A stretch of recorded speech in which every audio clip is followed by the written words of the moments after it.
राष्ट्र सर्वप्रथम, राष्ट्र सर्वप्रथम, राष्ट्र सर्वप्रथम, राष्ट्र सर्वप्रथम।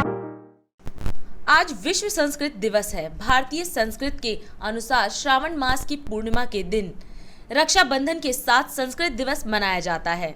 संस्कृत विश्व की प्राचीनतम भाषा है और विश्व में सबसे बड़ी 102 अरब 78 करोड़ 50 लाख शब्दों की शब्दावली इसमें है। इस अवसर पर देश के प्रधानमंत्री नरेंद्र मोदी ने भी इस गौरवशाली भाषा को नमन किया।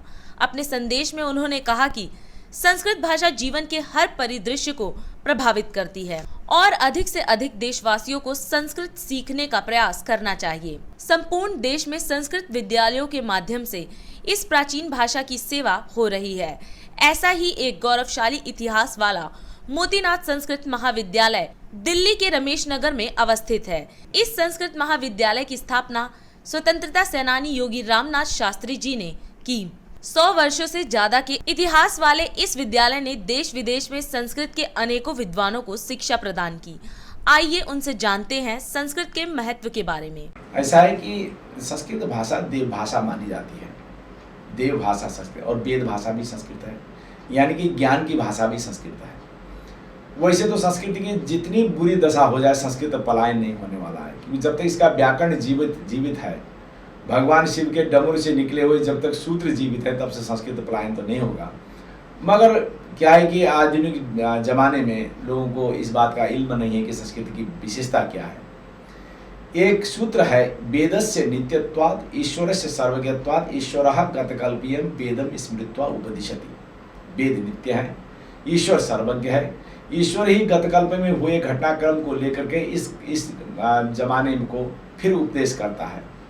आज जैसे टेलीफोन वगैरह आए हैं, कंप्यूटर्स आए हैं, टेलीफोन में सारी बातें हो जाती हैं, जूम के माध्यम से, हर एक माध्यम से कार्यक्रम हो जाते हैं। लोगों को लगता है कि प्राच्य विद्या कुछ भी नहीं है, आधुनिक विद्या या आधुनिक विज्ञान सिर्फ आधुनिक है। ये भौतिक विज्ञान क्या है, प्रयोग सिर्फ है।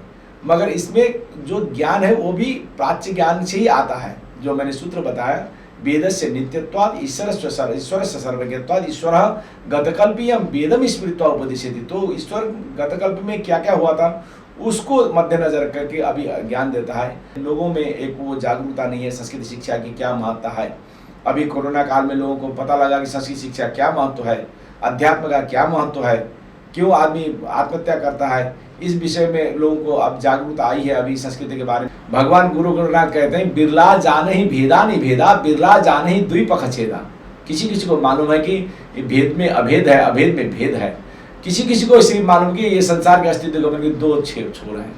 तो आज के वैज्ञानिक लोग जो बातें पता लगा रहे हैं, चाहे किसी भी अभी तक का कोई, चाहे ग्रेविटी का पता लगाया हो या फिर अस्तित्व गमन का पता लगाया, जितना भी है सब संस्कृत साहित्य में पहले से भरा पड़ा है। मगर उसका आधुनिकीकरण हो गया है। लोगों को माता जी बूढ़ी हो गई, अब बिसर गए हैं। मगर संस्कृत की शिक्षा को अगर समाप्त की, ये कुछ ही लोगों के पास में अभी, मगर वही कुछ ही लोग सभी को जागृत कर रहे हैं। सरकार ऐसा है कि लोग प्राप्ति में विश्वास करते हैं, संस्कृत विषय त्याग में विश्वास करता है।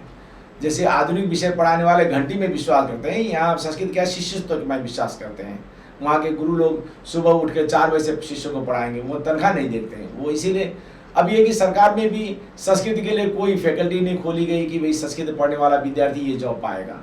तो ये क्या कहते हैं, आकर्षण, जीविका का आकर्षण बहुत कम कर दिया गया संस्कृत विषयों के लिए। तो इसकी वजह से भी एक वो क्या कहते हैं, संस्कृत विषय पढ़ना नहीं चाहते हैं। और दूसरा बहुत बड़ा प्रसंग अभी ये है कि लोग अमेरिका वगैरह कई बड़े देशों में जाना चाहते हैं और वहाँ संस्कृत शिक्षा नहीं चलेगी, उनको ऐसा भ्रम है। हालांकि अभी आपको पता होगा कि अमेरिका आदि तमाम देशों में, विकसित देशों में अगर संस्कृत फैकल्टी नहीं खोली गई, प्राच्य विद्या की फैकल्टी नहीं खोलती, वो विश्वविद्यालय पूर्ण नहीं माना जाता है। लोगों को इस बात के बारे में इल्म नहीं है।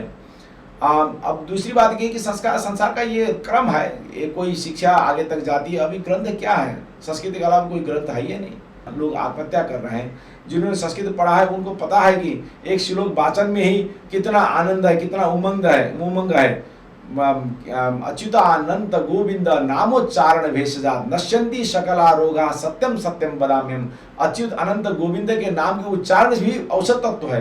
वो संस्कृत भाषा का उच्चारण ही सिर्फ वेद ध्वनि उच्चारण ही तमाम प्रकार के कीटाणुओं को, तमाम प्रकार के तत्वों को समन करने में योग्यता रखती है। वो भाषा का बारे में लोगों को पता नहीं लगा, इसीलिए लोग इसमें नहीं प्रवृत्त हो रहे हैं। ये दुर्भाग्य की बात है। संस्कृत का स्तर तो पहले भी बहुत था, अभी भी है।